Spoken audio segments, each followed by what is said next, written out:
Namo tassa bhagavato arahato samma sambuddhassa.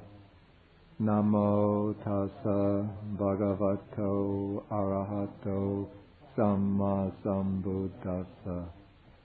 Namo tassa bhagavato arahato samma sambuddhassa. Okay, we've been studying the shorter discourse on the simile of the elephant's footprint. That's Sutta number 27 in the middle-length discourses.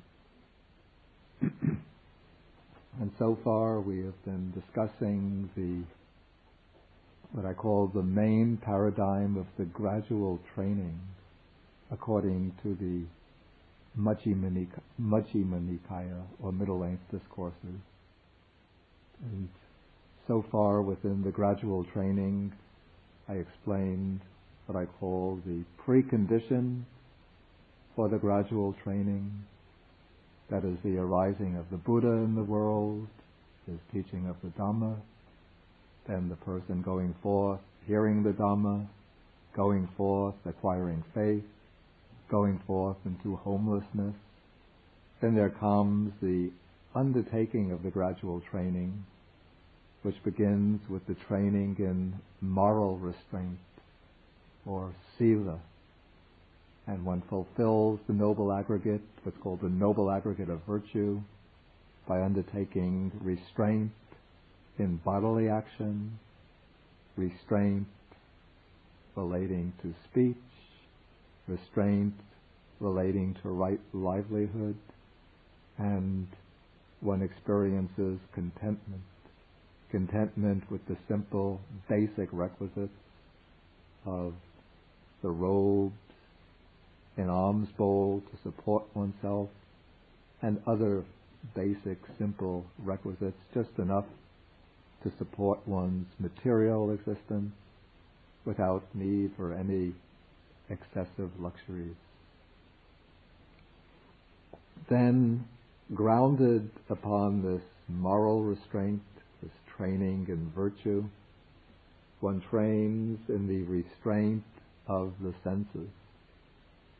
That is, one restrains in controlling the sense faculties so that the senses do not run wild in pursuit of attractive sense objects, and the senses do not become disturbed by unattractive or irritating sense objects.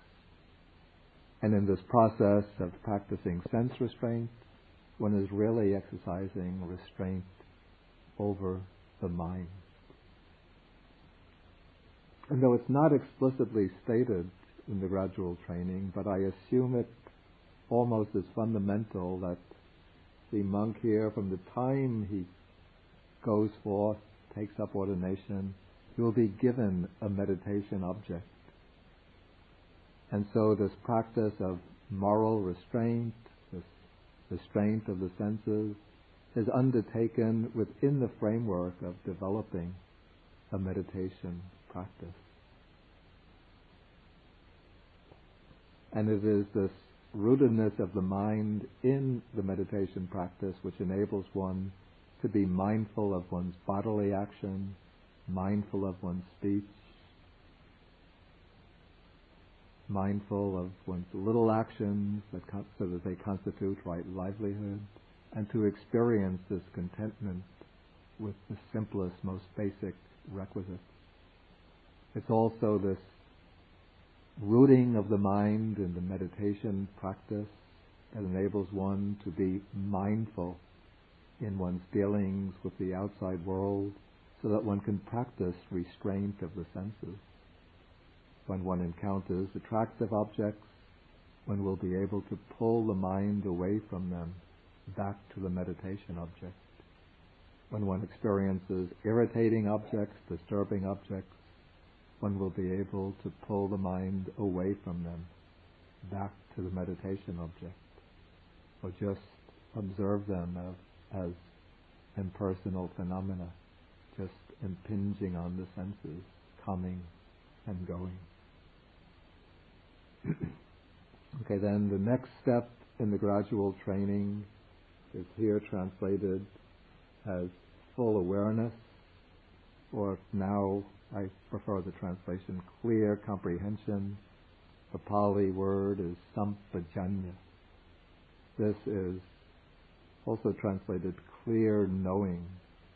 It's a full awareness, clear understanding of one's purposes, one's motives in undertaking all the many little actions in day-to-day life. Acting with a kind of circumspection, acting wisely, judiciously.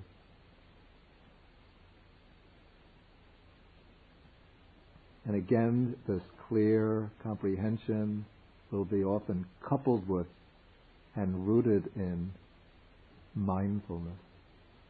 Not exactly the same as mindfulness, but the two qualities, mindfulness and clear comprehension, often go together. So mindfulness provides, I would say, what I call the element of awareness, and clear comprehension is the element of understanding. So it gets confusing because Bhikkhu Nyanamoli had translated clear comprehension as awareness.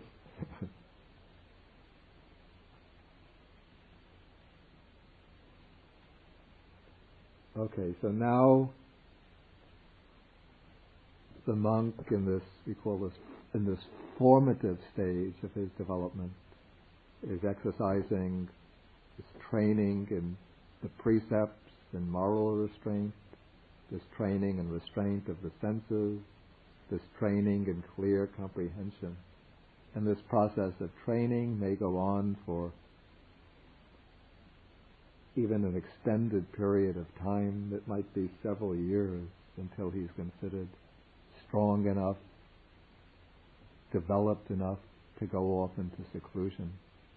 According to the Vinaya, the book or the monastic discipline, a newly ordained monk is supposed to remain under the guidance of his teacher or preceptor for a period of 5 years before he's considered even fit to be considered for independence, to be given independence. And if he's not qualified, then a period of dependency, of guidance, might have to be extended. Okay, so now the Buddha here, though he's giving a very condensed or compressed teaching, so we're considering the case of somebody who goes through all of these stages quite quickly. And so now the Buddha describes the disciple. Now we come to paragraph 17, which in my outline is the next stage, which I call resorting to a secluded dwelling. Okay, so now come to paragraph 17. Possessing this aggregate of noble virtue and this noble restraint of the faculties, and possessing this noble mindfulness and full awareness, he resorts to a secluded resting place, a dwelling place. That is the forest. The forest is considered a very suitable dwelling place. In Pali, this is aranya. In Chinese, it would be lan ro, and this place is tongjing lan ro. The root, that's actually the foot of a tree. In South Asia, India, Sri Lanka, many trees, the root, at the foot of a tree, it's like a big root comes out and extends over a long distance.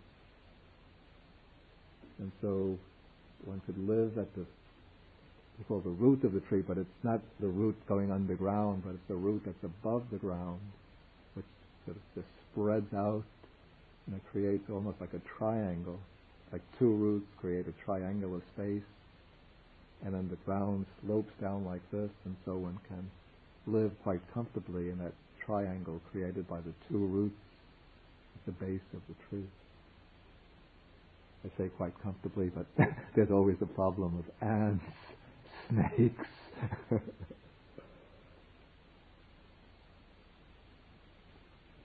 Okay, a mountain, the side of a mountain, a ravine, a hillside cave, very daring, more courageous meditators might want to seek out what's called here a charnel ground, sometimes translated as cemetery, but it's not so much a place where dead bodies are buried very quite safely and securely underground, but it's a place where the bodies of the dead are either thrown away to decompose, or where bodies are cremated and then just the remains of the cremations are left. A jungle thicket, an open space, or a heap of straw. And so one chooses such a secluded dwelling place.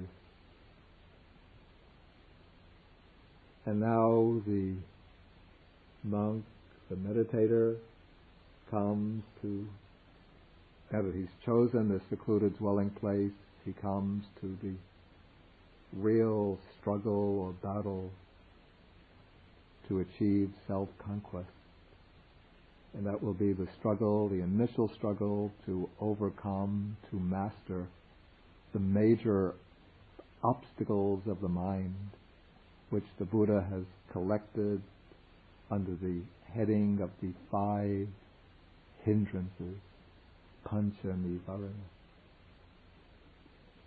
So here the Buddha describes a monk who, on returning from his alms round, after his meal, he'll take a little rest because he might have walked an hour, half an hour, going to this village where he collects his alms food. Half an hour back, he's taken his meal. And so after that long, tiring trip, he takes a little rest. Then after he regains his energy, then he will begin his earnest practice. So he sits down, folds his legs crosswise, sets his body erect, and establishes mindfulness before him. Sometimes this phrase, establishing mindfulness before him, is interpreted to mean that one is practicing mindfulness of breathing, that it means setting up mindfulness at the nostrils or at the upper lip. But that's, I think, too narrow an interpretation. I take this to be just a kind of metaphorical expression that one sets up to mean that one is setting up mindfulness. And that the expression before him, parimukkhang satting upatapetva. Parimukkhang is pari, to be taken to mean around, and mukhang, the face. So literally it would be around the face, but I don't think it should be taken too literally, around the face, meaning around here. I would say it could be taken in a very general way as just expressing the idea of setting up mindfulness, being mindful, being vigilant, being alert. Okay, these 5 hindrances are, first of all, the text uses the word covetousness, which in English perhaps today doesn't mean very much. But the more common in Pali, the word abhijja, also it's a rather obscure term even in Pali. But most passages on the 5 hindrances use another word with a clearer meaning, kama chanda, which means sensual desire, sensual lust. The second hindrance is ill will, anger, resentment. The third, I use the common rendering sloth and torpor. But what this actually means, sloth is dullness of the mind. It's the mind which is like a day when there is a cloudy sky, gray, cloudy sky, and the clouds don't move. Just nothing seems to happen through the whole day. So it's kind of sterile type of mind. And torpor, nidra, that is drowsiness, sleepiness. Not the natural sleepiness that comes upon one at night when one is naturally sleepy, but it's that sleepiness that comes unexpectedly when one seems perfectly awake, but the mind gets fixated and cannot arouse you cannot arouse energy, cannot awaken the mind, and then it becomes very heavy, dull. First it becomes dull, and then this drowsiness seeps into the mind.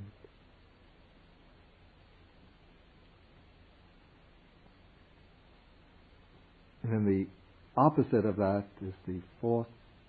Okay, so the third hindrance, I use the common translation, sloth and torpor, but we might also render it dullness and drowsiness. These are actually two distinct qualities, but they're both similar in that they have a sluggish, they're similar and they both share in the sluggish nature, the characteristic of sluggishness. They both tend to impede the movement of the mind. They both obscure the alertness, the brightness of the mind.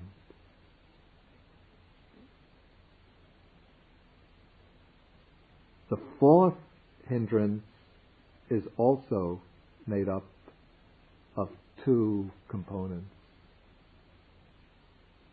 One is called in Pali Uddacca Kukucca.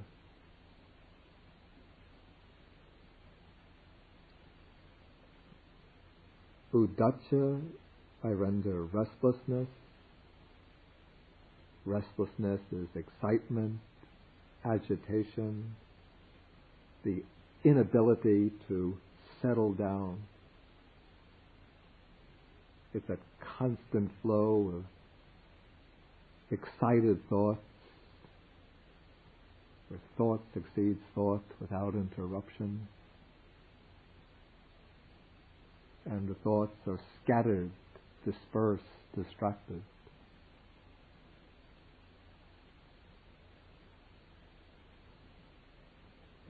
And the counterpart of that is kukucca, here rendered remorse. The remorse is maybe the more extreme form. Kukucca is just the sense of having done something that one should not have done, or having neglected to do something that one should have done. Maybe you could even use this word guilt, but guilt maybe carries along too many connotations from Christianity.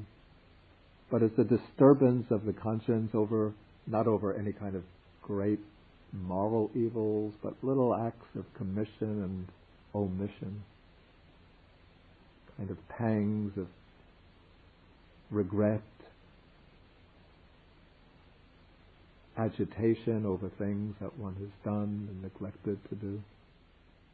And then the fifth hindrance is vicikicca, which means doubt. This is not serious intellectual doubt. That is what the Buddha encourages, the kind of doubt that leads one to investigation. But this is doubt, is the inability to place trust and confidence in the teacher, the Buddha as the teacher, and in the Dhamma as the teaching, as the path. For those who really want to learn very well, I will write the Pali equivalents of these, particularly for the Pali students in the class. Excuse me? But it's a nice poem.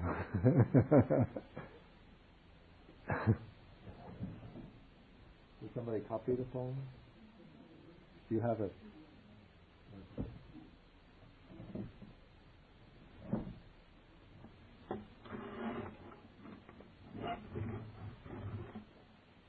Okay, so these are the 5 hindrances.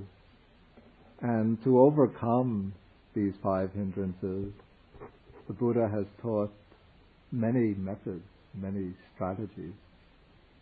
I'm not going to go into them in detail here. As we go along studying the suttas, we'll come across suttas that deal more specifically with the ways to deal with specific hindrances. But in this little passage on the abandoning of the hindrances, there are what I call hints or very brief allusions, indications of some of the methods that are used. So first we come to the overcoming of covetousness or sensual desire. Abandoning covetousness for the world, he abides with a mind free from covetousness. He purifies his mind from covetousness. It makes it sound very simple. But what is meant here, as I said, is the overcoming of sensual desire. And one of the most powerful meditations that the Buddha teaches for the overcoming of sensual desire is a meditation which is called the Asubha Sanya, which means the perception of the unattractive nature of the physical body.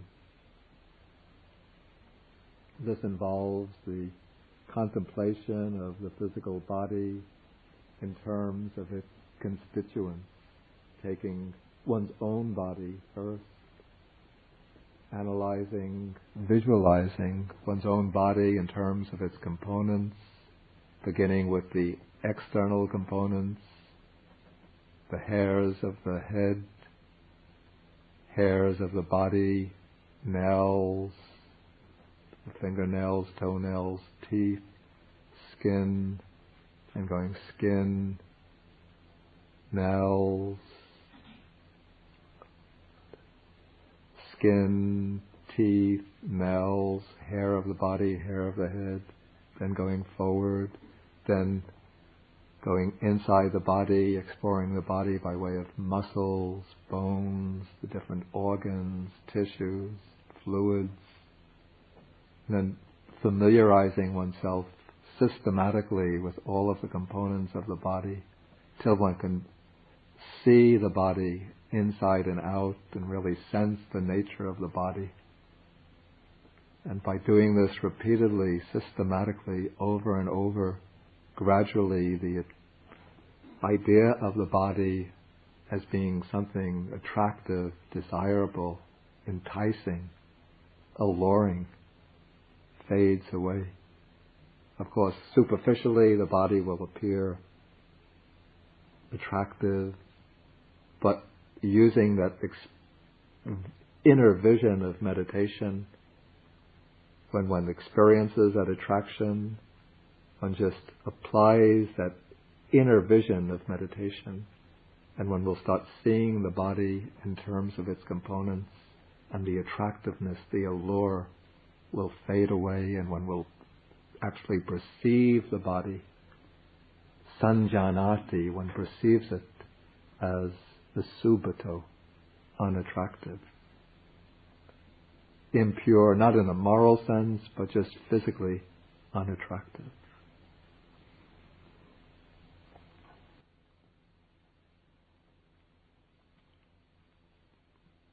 And this, I should add that this practice is not intended in any way to instill kind of disgust for the body or a loathing for the body, but it's a therapeutic device used to overcome sensual desire.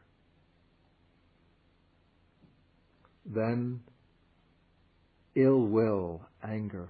The two of these 5 hindrances, 2 are the powerful hindrances. 3 are, in their own right, they're quite strong, but compared to the other 2, they're subordinate. The 2 powerful hindrances are sensual desire and ill will. The 3 subordinate hindrances are numbers 3, 4, and 5. Okay, so sensual lust and ill will, these are like the opposite pair, attraction and aversion. So ill will is to be overcome by loving kindness and compassion. So, coming to the text, abandoning ill will and hatred, he abides with a mind free from ill will, compassionate for the welfare of all living beings. He purifies his mind from ill will and hatred.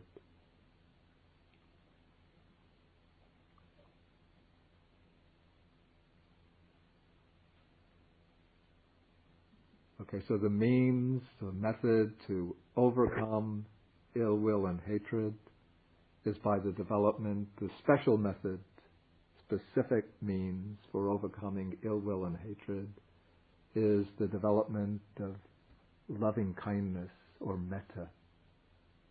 Developing metta as a meditation subject.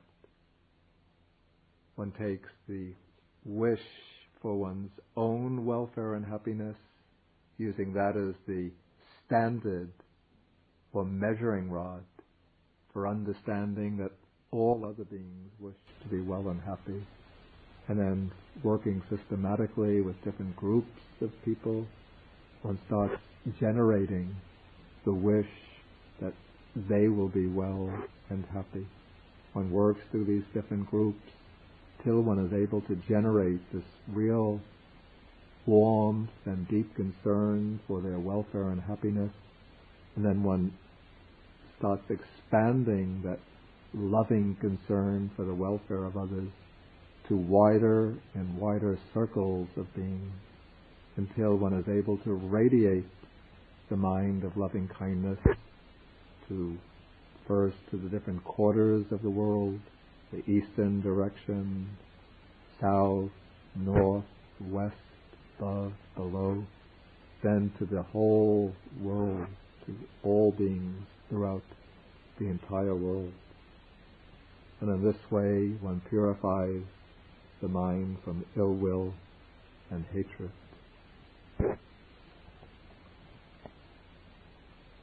Then, to overcome sloth and torpor,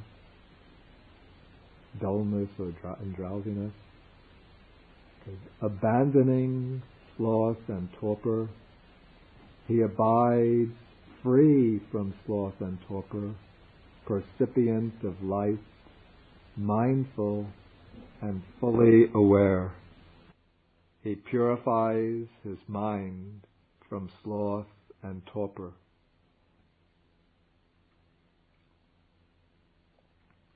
Okay, sloth and torpor, even when the mind is relatively free from sensual desire and ill will, but still this dullness and drowsiness can creep into the mind. And so to overcome this, the Buddha teaches of various methods, but one very powerful method that he teaches is what is called aloka sanya, which means the perception of light. And that is that one takes a bright light, such as the light of the sun or the light of the full moon, and one, without staring at the full moon, at the sun during the middle of the day, since that could injure the eyes, but one gets a quick mental image of the sun when it's shining brightly, enough to be able to see that with one's mind's eye.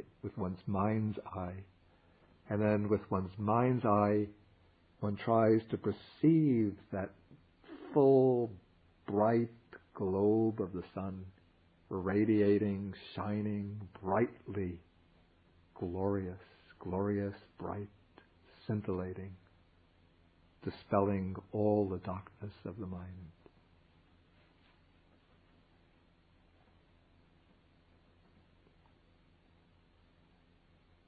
And then if one loses that image, then one could again look at the bright sun momentarily, and then go back to visualizing the sunlight. If it's at night, one can look at the full moon, or even at the light of a candle, get that light, then visualize the light brightly radiating, shining, scintillating. And that light infuses the mind so that it just drives away all the heaviness, dullness, drowsiness. Hopefully.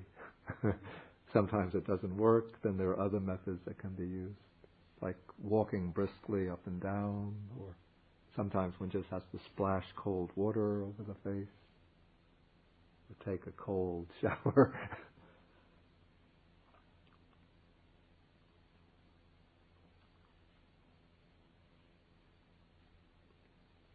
Okay, then sloth and torpor, that is on the side of dullness or sluggishness. Then restlessness and remorse, those two are on the side of disturbance or agitation. And so they have the same remedy, the same cure, and that is some type of practice of meditation that will lead to mental tranquility. So, coming to the text, abandoning restlessness and remorse, he abides unagitated with a mind inwardly peaceful. He purifies his mind from restlessness and remorse. Okay, so to overcome this restlessness and remorse, what one needs is some means of subduing the mind so that it becomes calm, tranquil, and peaceful. Something that gives peace and joy to the mind. And so what is usually recommended is some type of meditation object which is naturally tranquil and peaceful. And what is generally recommended is mindfulness of the breathing, Anapana. Since by following the breath, being mindful of the breath in and out, just that effort to attend to the breath will cause the ripples of thought to quiet down, to slow down, and the mind will have just some natural object to still the waves of thought.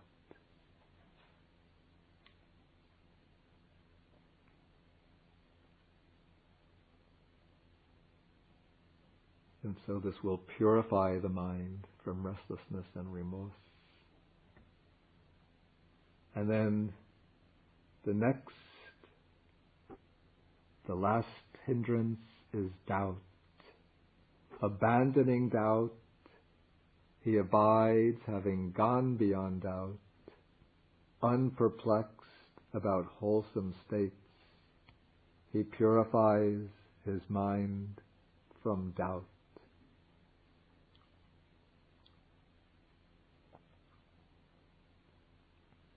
Here it's stated very, very succinctly in the text, but what the meditation manuals usually recommend is that if one comes into doubt, sometimes one has to stop one's meditation and go to a teacher to get one's doubts clarified, or sometimes one has to investigate and analyze the subject which is causing one doubt.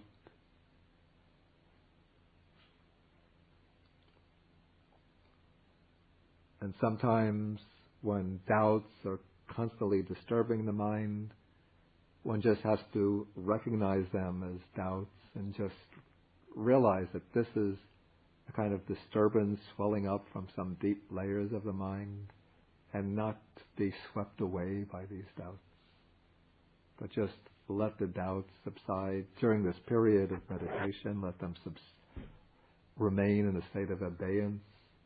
And then when one has the opportunity at a later time, then one could try to clarify the doubts. But often the doubts, this is a kind of trick that the mind plays to prevent one from succeeding in the meditation practice.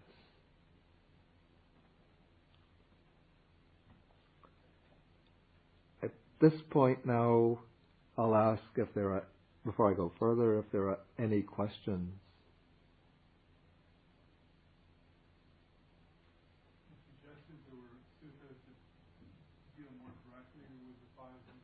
That deal in greater. I can't say that any suttas really deal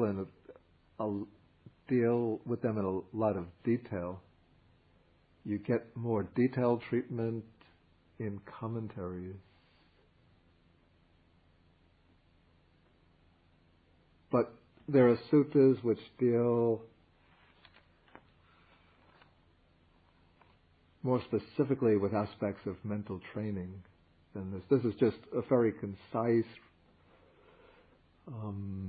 repetitive passage on the abandoning of the five hindrances. There are other suttas which deal more elaborately with the specific meditation techniques for overcoming the hindrances. Like there's a stock passage on the development of the perception of the unattractive nature of the body. A stock passage on the development of loving-kindness meditation. Then there are some scattered suttas on how to deal with sloth and torpor. Apart from the standard suttas on mindfulness of breathing, I don't know other suttas that deal with restlessness and remorse. And then the subject of doubt.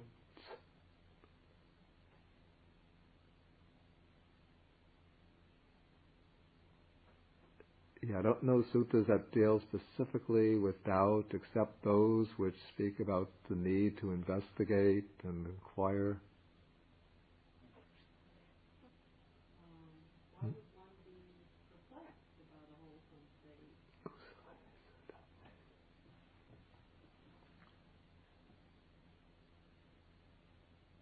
I think, what is it? It's a question I never thought of before. So I can't say that I have the absolutely correct answer to it. I guess what is intended is that perhaps one is not certain exactly how to proceed in developing wholesome qualities. For perhaps, as one is developing the meditation, one might not know how to go further at particular impasses one comes to in one's practice. But that wouldn't seem to be the kind of doubt that one has to overcome just through continued. That's the kind of doubt for which one seems one would have to go and seek out a teacher for further guidance. Perhaps it's doubt it's kind of skeptical doubt whether it's worthwhile cultivating these wholesome qualities, doubt about the distinction of what is wholesome, what is unwholesome. Of course,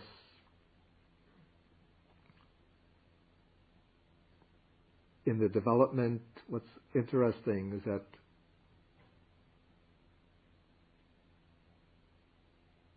in the Samyutta Nikaya, the set of qualities which is directly contrasted with the 5 hindrances are the 7 factors of enlightenment, the 7 factors of enlightenment. And one of the 7 factors of enlightenment is called Dhamma Vicaya Sambojjhanga, which means sometimes it's translated investigation of phenomena, or discrimination of phenomena.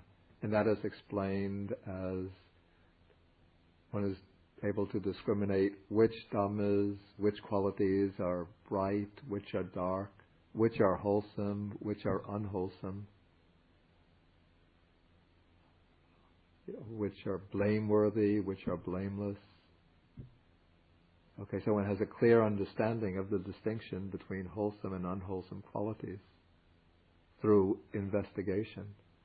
And so one who doesn't have this clear distinction, this clear discrimination, will be in doubt, not knowing what are the good qualities to develop and what are the unwholesome qualities to be overcome. Now I pointed to you. Yeah. In this case, if it's a beautiful light, one should not be afraid of it, because this beautiful light has the effect of flooding the mind with light and dispelling the clouds of dullness and drowsiness. I guess my question is, wouldn't there be the possibility of becoming attached to the light? One shouldn't worry about attachment to that good light. One shouldn't worry about becoming attached to the light at this point, because this will be an attachment that helps one, inspires one to overcome obstructive states. Yes, exactly. In fact, as one goes deeper into concentration, then there will come qualities, joy and happiness, which are naturally objects of attachment. And one should not be afraid of those. The Buddha says one should not be afraid of the happiness and joy that come from seclusion, because that happiness and joy are detached from sensual desires and from unwholesome states. This is the way to draw the mind away from the attachment to the lower states, is by drawing it with a higher type of joy and happiness. People get the idea that Buddhism says give up all attachments, so one shouldn't be attached to anything. But in fact, the Buddha is a very, very skillful teacher who uses first the pull of a higher joy and happiness to lead one away from the attachment to lower things, because the mind naturally seeks joy and happiness. If there's no joy and happiness, one will not find any, one will not be drawn to anything. So one has to get a joy and happiness from what's called niramisa piti sukha. That's a spiritual joy and happiness. And that leads one away from amisa piti sukha. That is from carnal joy and happiness, or worldly joy and happiness. Then, once one gets firmly settled in the spiritual joy and happiness, then one has to get drawn away from the attachment to that spiritual joy and happiness. Not that one gives up the joy and happiness, but one cuts the ties of attachment to it. And then one experiences a joy and happiness which lie beyond even that spiritual joy and happiness. The ultimate joy and happiness. Both aids to enlightenment. Faith, yeah. Yeah, I would say faith goes very, very closely. It's very closely. Faith is in a sense the opposite of doubt here. So this is not faith in the sense of blind belief, but faith in the sense of a trusting confidence so when one undertakes the practice, the development of the path, one places faith in it, and so one is not going to be drawn away from the path by doubt. It doesn't mean that one is just accepting everything blindly, but it means that one is not going to listen to the distracting calls or distracting, disturbing noise of doubt. Is that what you had in mind? Well, of those spiritual factors, you mentioned faith. Yeah, the faith. Yeah. The same thing, the power, Yeah. But the faculties and powers, they're quite different. Unless you are relating faith to doubt here, then there's a completely different subject from this. So I won't explain the relationship of the faculties and powers now, because it's not on the track of the sutta. Any further questions? Okay, then we'll go into the first jhana. Okay, now this passage on the abandoning of the 5 hindrances. It's just one paragraph, and it seems to be describing something which takes place as the meditator sits there just in one session, almost as if in one afternoon, maybe a half an hour, he just overcomes the 5 hindrances at once. But this could be a struggle that the meditator is undergoing, quite a drawn-out struggle for years, as he's training all the accumulated sankharas or dispositions and tendencies of the mind come bubbling up to the surface. All sorts of tendencies pulling the mind in one direction, sometimes in another direction. Sometimes the mind will become very settled, calm, and tranquil. Then new layer of tendencies, dispositions will come gushing up to the surface. New obstacles and hindrances will appear out of nowhere. Then new remedies will have to be applied, or sometimes the old remedies will have to be applied again and again. So this is a process of systematic training that the meditator will have to go through over and over.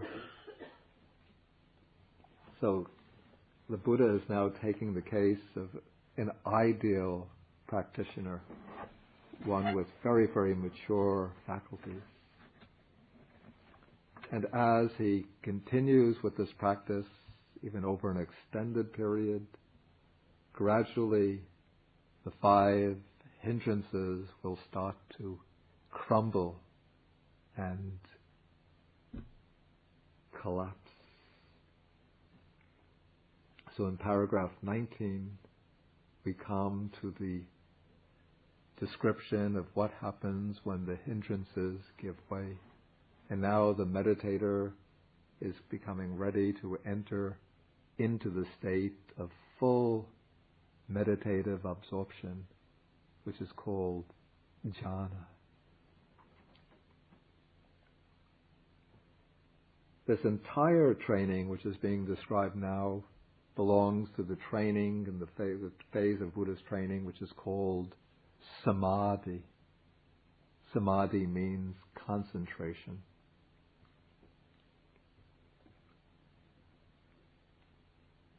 And before the meditator attains jhana proper, according to the commentaries, so this is not mentioned in the sutta texts themselves, but according to the commentaries, there is a certain stage in attainment that the meditator will reach before entering into jhana.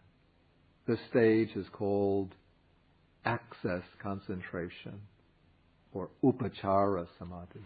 I'll write that on the board.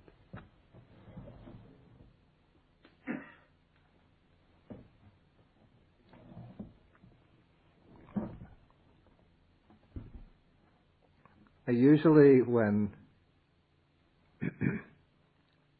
Theravadan Buddhists explain jhana, they will bring in a systematic way of explaining that has come down in the Pali commentaries, especially in a work called the Visuddhimagga, the path of purification. And this way of explaining the jhanas has become so ingrained within, or entrenched within the Theravada tradition, that it's almost difficult for a traditional Theravada monk to distinguish what is from commentary, what is from sutta. And so in my explanation, I want to try to keep as close as possible just to what is in the suttas and not bring in explanation from Visuddhimagga and then inject it into the suttas. Otherwise, I start lecturing on Visuddhimagga, not on Majjhima Nikaya. But sometimes it's helpful to bring in at least a few distinctions. But whenever I bring them in, then I say what I'm taking from Visuddhimagga and what is. I give like a warning label. I attach a warning label to it. Now, what is interesting is that in the Visuddhimagga, a particular list of meditation subjects has come down, and certain meditation subjects, the meditation subjects are distinguished according to whether they lead to the attainment of the jhanas or whether they don't lead to the attainment of jhanas. Now, in the suttas themselves, this is something of a puzzle to me. One doesn't find any correlation of specific meditation subjects with the attainment of the jhanas.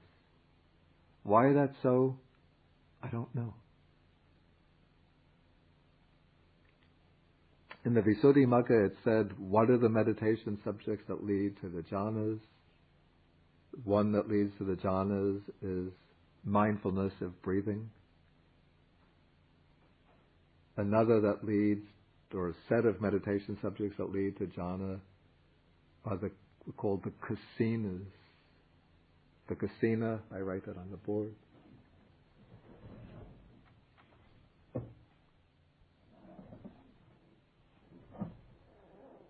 The kasinas are mentioned in the suttas. What are they? Okay, the kasinas are almost impossible to translate. They are particular devices, usually circular devices, representing either an element or a color, used as objects upon which to focus the mind.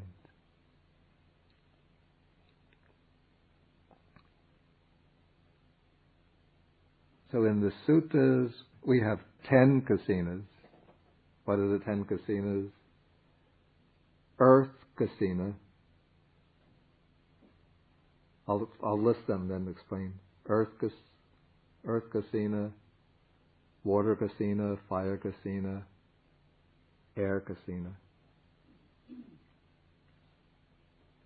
Those are the 4 element kasinas. 4 color kasinas. Blue kasina, red kasina, yellow kasina, white kasina.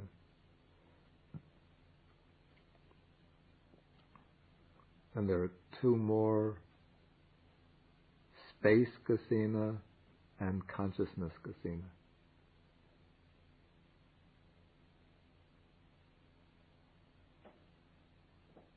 And what do the suttas say about the kasinas? There are, O monks, these 10 kasinas. What are the 10? Earth kasina, pop, pop, pop, pop, pop. Consciousness kasina. These, O monks, are the 10 kasinas. little, not much more than that is said. So it seems that these must have been commonly used meditation objects, and so when they were mentioned, it was just understood what they were. And they're still used today in meditation, not very commonly, but in hermitages, not in the modern meditation centers, but more in the monastic hermitages in Sri Lanka, perhaps in Thailand. In Earth Kasina it's a circular disc made of clay which is spread very, very smoothly, representing the earth element, say. And the meditator will place it at a certain distance from himself and sit, focusing the mind or staring at that clay object, clay circle, looking at it for a certain amount of time, then closing the eyes, visualizing it, looking at it again, closing the eyes, visualizing it.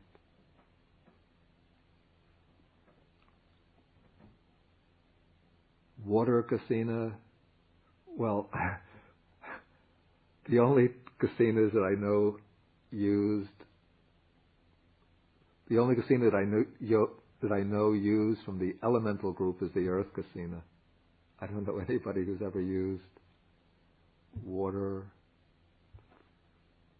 fire, or air kasina. So the earth kasina is used, and the color kasinas are used. The color kasina will just be a circular disc painted with a particular color. It has to be painted very, very smoothly and very uniform. There shouldn't be variations, visible variations in the color, because that will be something of a disturbance to the concentration.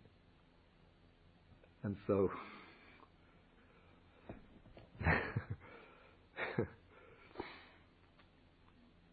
for this I need a college education.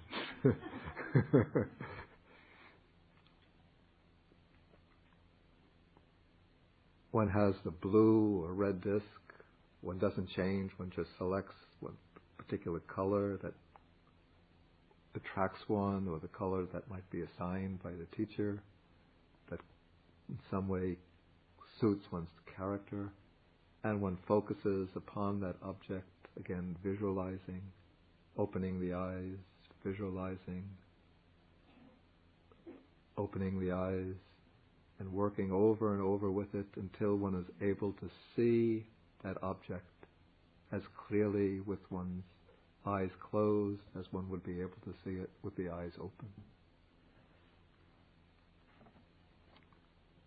Okay, so in the Visuddhimagga system, the mindfulness of breathing and the kasinas are the main meditation objects considered effective in leading to the jhanas.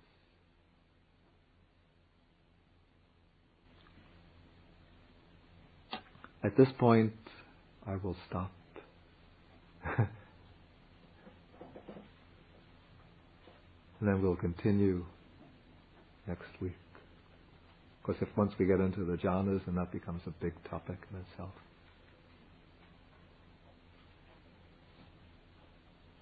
Okay, any questions?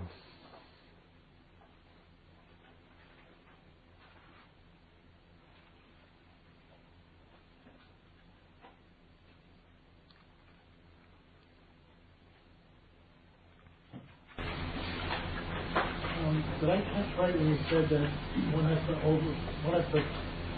fully, or I guess most fully overcome the platform before one will be able to attain access concentration? Yes, not yet.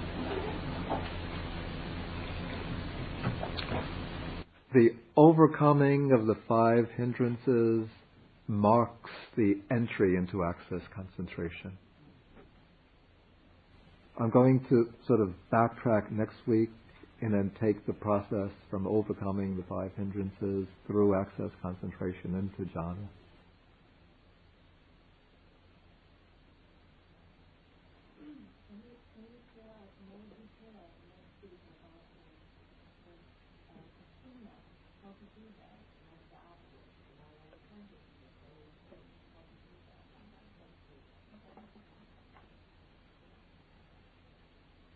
I won't go into any detail, but I should mention the consciousness. It's a good that you brought this up. The consciousness kasina, the space kasina, the consciousness kasina in the sutta system.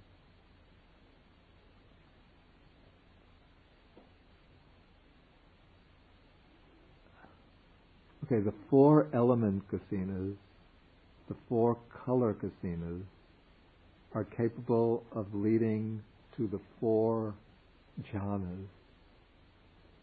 Now, beyond the 4 jhanas, there are 4 other states, deeper states of samadhi, which are called the 4 formless attainments. The 4 arupa jhanas. Sometimes they call the arupa attainments, the 4 immaterial attainments. And one of these is called the base of infinite space.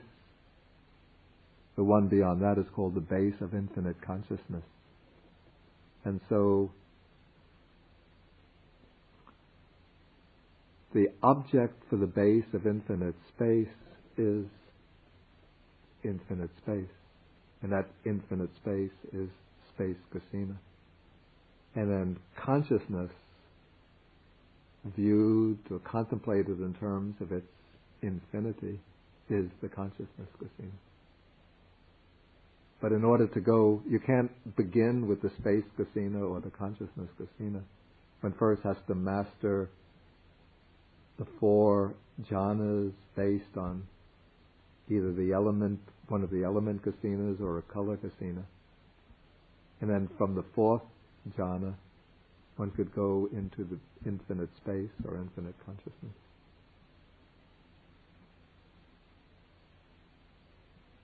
It's all in the Visuddhimagga. Yeah, I know. But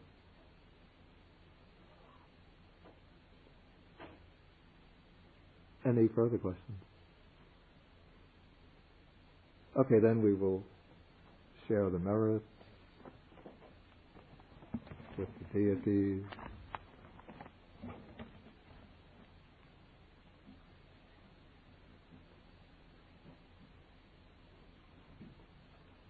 We share the merit with the deities,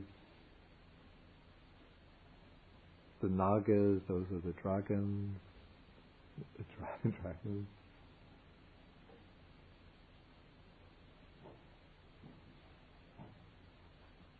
We ask them to protect the Buddha's teaching, and to protect the exposition of the teaching, then to protect ourselves and others. Then we ask the devas, the gods, to rejoice in our merits and achieve all success.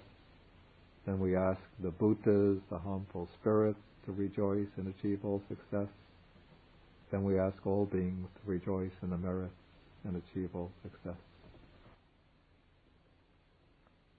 Akasata chabumata devanaga mahitika punyantang anumoditva chirang rakantu sasanang. Akasata chabumata devanaga mahitika punyantang anumoditva chirang rakantu desanang.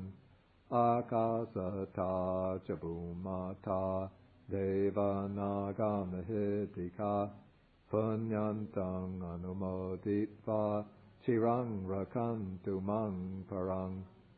Etavata cha amhehi sampadang punya sampadang sabbe deva anumodantu sabba sampatti siddhya. Etavata cha amhehi sampadang punya sampadang sabbe bhuta anumodantu sabba sampatti siddhya. Etavata cha amhehi, etavata cha amhehi, etavata cha amhehi, etavata cha amhehi, etavata cha amhehi, etavata cha amhehi, etavata cha amhehi,